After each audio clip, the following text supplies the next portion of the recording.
What's up, you guys, man? It's Grind Life Productions back at it again with another video. Hope you guys been taking care of yourself, and I hope you guys have been keeping your peace of mind as well. Lately, I've been tapping into the Bible more and more, and I've been discovering new things that they kind of impact my life due to this new knowledge that I'm receiving. Because I just said, you know what? I'm not about to keep on going to YouTube for things that's all in here and for things that's based off of here. So, you know what? I'm turning towards that godly lifestyle, like, more and more every day, and I feel like this is the best way to do it.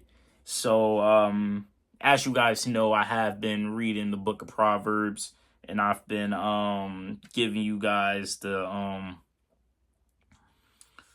pretty much just like the verses that I feel as though correlates with the message that I'm trying to get out. But pretty much the topic of today is, if you know better, you will do better. That is the topic of today, because many of us, we make mistakes in our lives, but we don't really understand the consequences of those mistakes. But if we really understood the consequences of those mistakes, then we wouldn't make them to begin with, because we know that it's not the right way to go. Initially, we know it's not the right way to go, but we do it anyway. We do it anyway, and it's like there's nothing preventing us from doing it. It's like we know it's not right, but we still do it because we feel as though it's not that bad. But I'm telling you, once you really start reading the Bible, and you really look at all the things that you did in the past, you're going to be like, wow, I really wish I had this knowledge before, because that's exactly how I'm feeling now. Now, granted, God, he forgives us of our sins if we repent, but it's like now we have like it's like the word of God. It's like a security, like a safety blanket. It's a safety blanket, because when you are tempted to do sin, when you are tempted to do unrighteous things, you won't it's like you're not as likely to do them if you didn't know the word. If you didn't know the word, then you would be more likely to do it. But if you didn't know the word, then you would. Man, it's low-key difficult how I'm trying to get this out. But yeah, if you know the word, then you wouldn't make these mistakes. But if you didn't know the word, then you would just make them anyway, because you feel as though like, oh, it's okay, it's not really that bad. But actually getting into the Bible and actually reading this stuff, it makes you think differently. It makes you think differently, so you're not gonna make the same mistakes that you made before, because you know better. You know better. So all we're going to be doing today is learning what to do and what not to do. Now, granted, I'm going to have some trouble depicting what some of these verses mean, because it takes time. It takes time. I've been reading it. I've been underlining stuff as well. So I'm just trying to understand fully of what's being talked about. And I did pray before I read the Bible. So, because I know the devil, he will tempt you to actually perceive the knowledge that's being given to you in this book in a whole nother way. So that's why you really have to pray before you read, because you don't want to go out preaching a wrong message, because that's not right at all. That's not right at all. So you got to really prepare yourself spiritually before you hop into this stuff, because it's some deep stuff. It's some deep stuff for real. So let's get into it. Let me find one that I actually understood. All right. So this one in Proverbs, this was before like I got into like the laws of contrasting the godly and the wicked. So pretty much this quote, Proverbs 9:9 verse 10, it said, "The fear of the Lord is the beginning of wisdom, and the know it and the oh I'm well and the knowledge of the holy is understanding. For by me thy days shall be multiplied, and the years of thy life shall be increased." So pretty much, I just got from that message, like, it's basically telling me that if I live life in a godly way, in a righteous way, then all good things should come to me because I'm doing it the right way. I'm not really going out here trying to deceive people. I'm not really out here trying to steer people wrong. I'm not trying to make like bad decisions because I understand the consequences of my actions. I don't want to deal with the negativities. So I will do my best to fight that temptation to sin, and I will do my best to stay on the godly path, because staying on a godly path is not easy at all. It's not easy at all. And due to the fact that, as I say, it's not easy due to the fact that Satan, he will tempt you. He will tempt you to fall back into sin, and you've probably been committing a certain type of sin for so long. So when you actually go cold turkey from that sin, it's actually hard to fight that off because you're so used to doing it. But when you really tell yourself, no, I'm not going to get into this anymore, that's when you truly feel like you've been liberated from all your wrongdoings. And it's such a great feeling because it shows you that there is a way out, but you have to believe in that. You have to believe in that, and you have to say no to the flesh. You have to say no to the flesh because after we die, the flesh does not come with us. It stays here. We transcend. We transcend to God's kingdom. That's what I believe. I believe that we transcend to heaven. If we've like been living right, if we've been treating ourselves right, if we've been treating people right as well, that's where I believe we go. So yes, we all make our mistakes. We all slip up sometimes, but if we truly, genuinely want forgiveness and we seek that out, we will have it. But our actions need to align with our words. So you can't just say that, oh, I want to be like this. Oh, I want to start doing this and this and this. But if you're not actually doing that and that and that and that and that, then it doesn't mean anything. Your words have no weight because there is no action behind those words. So it just makes you want to move better. It makes you want to move better. Now, I would say that I think that's enough for the Bible for now. I would say that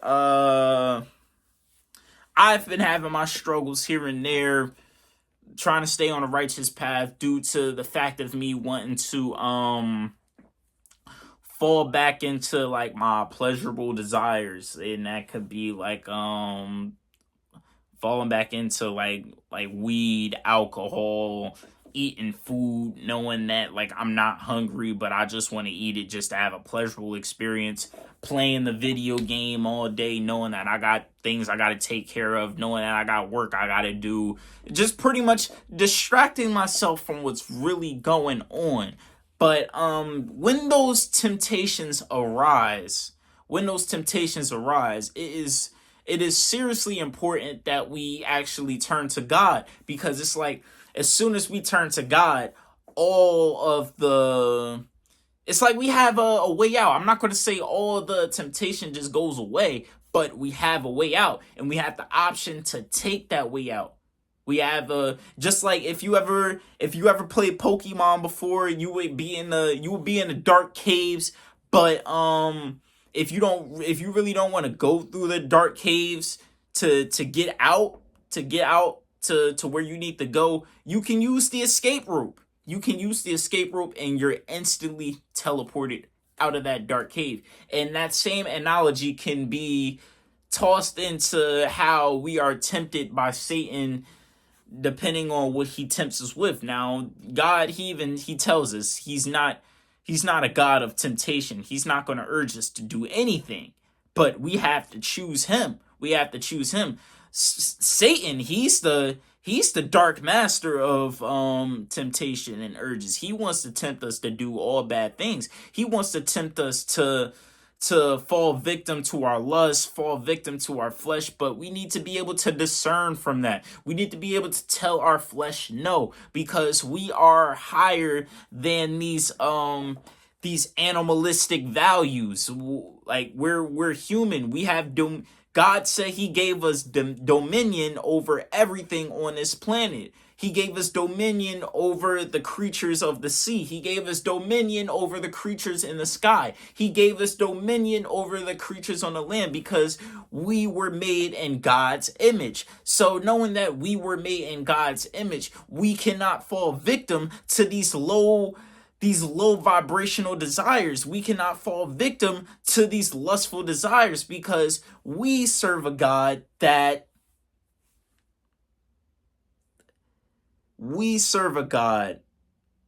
preaches righteousness, and we serve a God that rewards those who perform, well, not perform, but he rewards those who live righteous lives. He rewards those that live righteous lives. So if you could fight off your temptation, God will reward you. God will reward you. Now, that's easier said than done because we all go through different things. I'm going through my own battle. You're going through your own battle. But here's the thing that we all have in common. We're all going through some type of spiritual warfare. But if we just stay strong and keep on looking towards God, then we will be liberated. We will be liberated. There's always a way out, even when the temptations arise. There is always a way out, but we need to believe that. We need to believe that. I'm going to read off one more. And this is going into Proverbs contrasting the godly and the wicked. Where's the good one?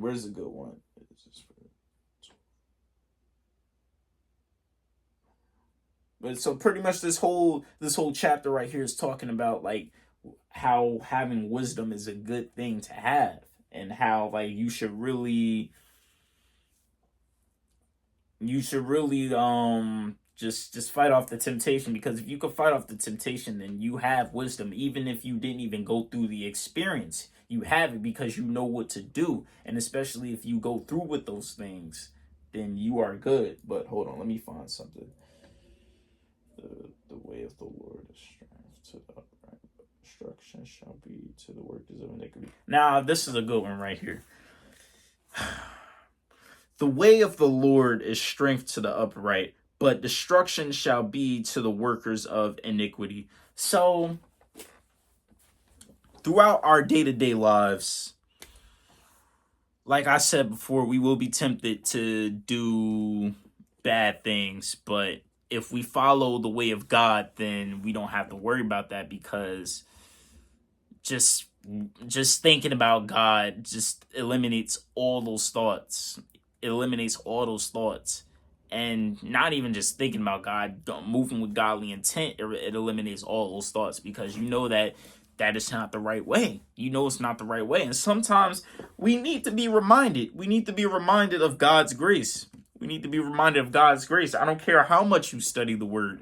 We all need to be reminded, because sometimes life gets hectic, but we just need to keep little reminders to keep us on track, because we can't fight this battle on our own. We cannot fight this battle on our own. So when it says that the way of the Lord is strength to the upright, that means that following God's way, that's the best way. We can't do it on our own. The way of the Lord, not the way of man, not the way of me, not the way of you, the way of the Lord.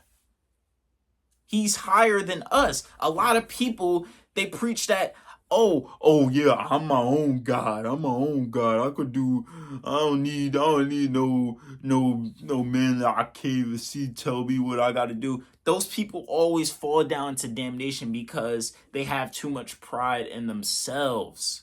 They have too much pride into themselves, but you have to eliminate your pride.